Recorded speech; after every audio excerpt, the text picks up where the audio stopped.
can build so many houses, but if we don't deal with solid waste, then the mountain of solid waste will accumulate and we will not see the issue. Our interest is to make Kenya a planning society. Then we must promote waste separation in a very deliberate and structured way. There's a huge cost in managing waste.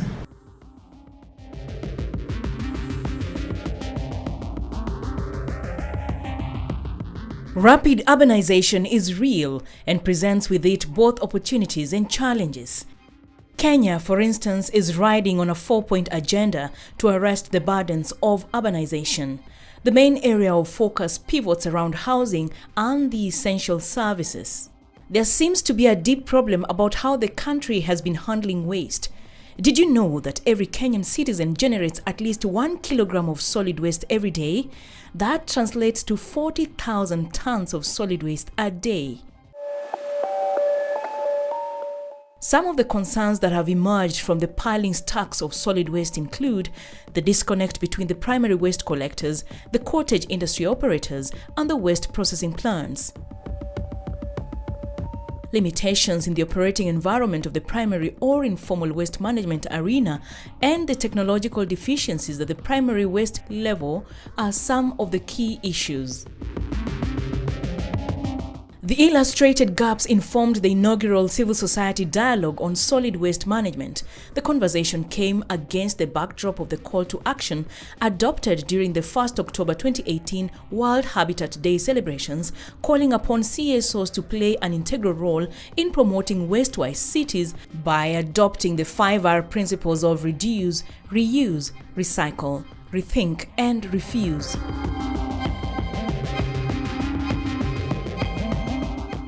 Our role as a national government is to coordinate, to ensure that we have land that is put together for housing, and mostly we want to start with land that is owned either by the national government or county government. And the question is, how do we start to think whether we can harness this waste that will be coming from the households? Because all it takes is to say, these households have some mechanism for separation, so that the organic fraction is clean. And I'm paying a lot of attention to see what is it that the government, NEMA, the ministry can do to unlock some of the barriers. Because I believe CSOs, the private sector, NGOs are going to provide us the solutions.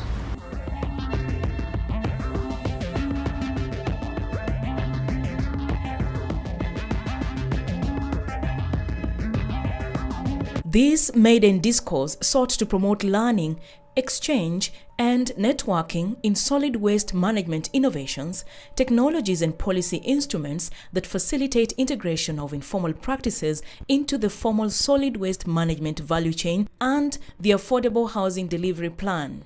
If you get to Kitwe Town now, you will never find a single plastic bag because it's a resource. A woman sees it, sees money. We now using the plastic papers to make kiondos. And surprisingly, these kiondos were even exhibited in the UN during the ban of plastic papers. We were part of the exhibitors there. We need to do some innovations to convert this charcoal dust into resource. And we are using this project, we're calling it Takani Pesa. I can tell you that the ladies, the women groups that we have trained up to today, they have made close to 1 million shillings out of these briquettes. The green ones, we are taking these for agriculture, urban agriculture. And so we are using them to grow vegetables. It's something that is quick picking very fast. On the other flammable solid waste in town, we have a factory, a mango factory, that is producing quite a good number of products. We are using it as a source of energy in production. You realize most of the trainees that we have trained here are now working in the county government as Csos in cleaning the towns, because we have also been partnering the county government to clean Kitwe Town every month. We have an integrated model of collecting, sorting, composting, and recycling. We've been able to recycle up to 95% of the waste collected, and the 5% that we don't recycle is the one now that goes to a landfill or to the dump site. The 5% is the diapers that we've not gotten a solution for. We've been able to separate waste up to 45 fractions, dry waste. And the organic waste, we've been able to do compost, fertilizer. And then the other organic, we've been able to sell to the pig farmers. So every fraction has a solution. We recycle assorted type of waste from the biodegradable, which is 60% in every town, to make organic fertilizer. But that fertilizer to become a good fertilizer, it must be enhanced by using garbage enzyme. The garbage enzyme is our own innovation, which we make from fruit peels. Then from the charcoal dust, we are using it to make the fertilizer, because you know the charcoal dust is what we call the potassium, while we get our calcium from eggshells. We constructed a house with a showroom, that is a shop, using nearly 5,628 glass wine bottles and plastic water bottles. The center now is a public attraction, tourist attraction, and also is a center of learning, because many institutions, government institutions are coming around there to learn, and the community. We want to construct an accommodation for researchers. In Lamu, we have formed an organization already. It's called Plastic and Waste Collection. And we did this collection of plastic collection, and finally we form a very big board. I think some of us, they have seen it the last 2 weeks. From donkey's waste, we made charcoal. Anyone who knows anything about Sweden and West Management? Anyone? But one thing I know is that Sweden is also converting its own electricity using the pyrolysis oil that we are doing in Tika. You don't believe it in counties, regions, the specific regions. I'll give an example. In Tuna, in the south, they've run out of waste. They actually import waste. If I may give an example, color-based technology for sorting out waste where there are no humans involved. And out of that, you get not just your recycled material, but you get a lot of the public transport is powered directly from this waste management.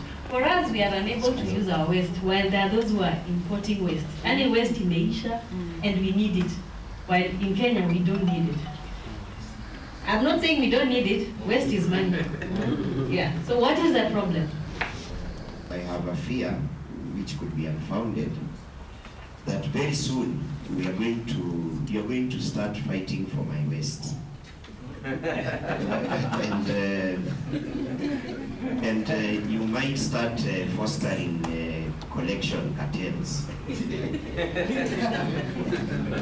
How do you think we should go ahead? Kachok dump site, which was among the things 10 that the governor promised that he'll work on. But the challenge that we have now is that as the dump site is being reduced, as they remove the waste, again, the produced waste is brought back to the same site. I really want to know about the quality assurance of these products that we're generating in terms of the organic fertilizer, and our gentleman from the diaspora is doing some good work in terms of recycling waste plastics to make products. These were the priority areas. Housing is multifaceted, and it is addressed in a multidisciplinary manner, and it cuts across many issues. And that's why the government of Kenya thought it was necessary to have a national secretariat for human settlements, which is based in the Department of Housing. And its work is to coordinate stakeholders in the participation in local, national, regional, global forum on housing and urban development and human settlements. When we talk about low-cost housing or social housing, it's not about the four walls that consist of a house, but I talk about something totality, human settlement, that looks at, of course, the shelter itself. You also look at issues about the infrastructure within that particular settlement. But most importantly, we are also looking at issues of services within that particular settlement. Very tall buildings, a lot of apartments coming up, and nobody thought of what we do. Why haven't we thought of the impact of changing the land use of the area to allow for compact and more dense development? We should have started with the sewage. So as you are building your houses, can you also engage people on how they will live in those houses? So they know these are the values that we want you to bring to this neighborhood that we are creating, isn't it? How do we ensure that communities are at a point where they can be able to take responsibility for their own waste? Then we must promote waste separation in a very deliberate and structured way. We must have policies and legislations that are expressly providing for mechanisms of waste separation. It's possible to have segregation of waste, but even for those who are planning, the architects, when they are designing the houses and they are putting the compartments, can they also put compartments to enhance separation of waste? So there's need to build capacity for county government to understand the issue of waste management. There's a huge cost in managing waste. For the truck to come, for you to get workers to collect the waste, and for transporting that waste to the dump site, there's an expense that is incurred. If you look at the budget at the counties, most of it goes to the recurrent expenditures. But more so, the Department on Environment is one of the least funded. The other thing is county spatial plans. I know most of the counties have not, or are in the process of developing. Most of you are planners and you know the cost of these plans. So there's need actually for partnership.